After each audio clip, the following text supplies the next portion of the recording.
আমাদের সকল লিডার এবং আমাদের সামনের সারিতে অনেক লিডাররা উপস্থিত আছেন।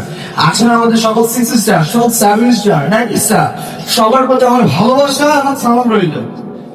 ওকে, তো এখন কৃতজ্ঞতা প্রকাশ করছি। তো আমার এখানে আজকে একটা শুরু হয় when I complete my intermediate life.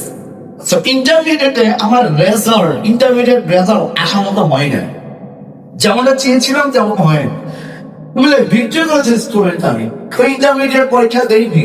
আমি বোর্ড থেকে আমি জানতে পারি আমার রেজাল্টটা তেমন একটা যেমন চেয়েছি ঠিক তেমন রেজাল্ট আমার হয়নি, যার কারণে ব্যক্তিগতভাবে ভিতরে ভিতরে আমি ভেঙে পড়ি। আমার কাছে মনে হয়েছিল আমার সকল স্বপ্ন ইন্টারমিডিয়েটে সব শেষ, নতুন করে রিস্টার্ট দেবো। এটা আমার কত পসিবল ছিল। আমার কথা একটা মিডল ক্লাস ফ্যামিলি, আমার কথা একটা এমন একটা ফ্যামিলি দেখে আমি যেটা ভাবতাম একটা গভর্নমেন্ট চাকরি হলো, বাচ্চা করতে পারে হিসাব কিছু, আমি এটা ভাবতাম।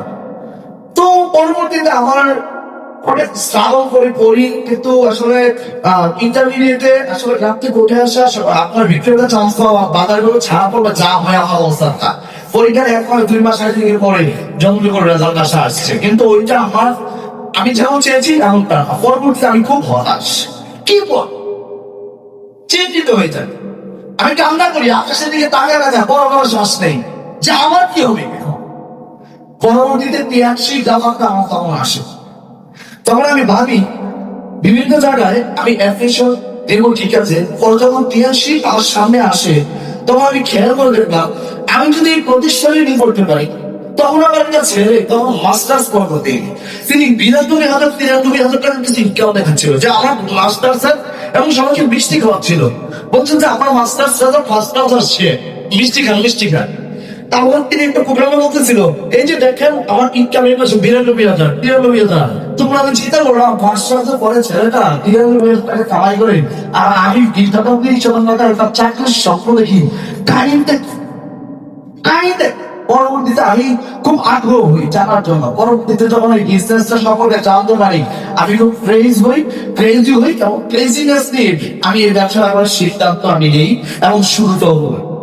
এবং পার্থক্য করে শুধু দেখেন, আমি ইন্টার শেষ করে আমি ভার্সিটি আমার গ্রাজুয়েশন লাইফে আমি শেষ করলাম, মাস্টার্সও শেষ করলাম। আজকে আমি পড়ালেখা কমপ্লিট করেছি, আমার মধ্যে শুধু এত একটা কথা বলতে পারি, আমি বাংলাদেশ সরকারকে যেই টাকাটা ট্যাক্স দেই, ইনকাম ট্যাক্স দেই, আমার অনেক বন্ধুরা এই টাকাটা বেতন পায় না। কথা বলতো তাদের যে 93,000 টাকা স্বপ্ন দেখেছি শুরু করেছিলাম, তা কয়েক কোন টাকা মাসে ইনকাম করছি।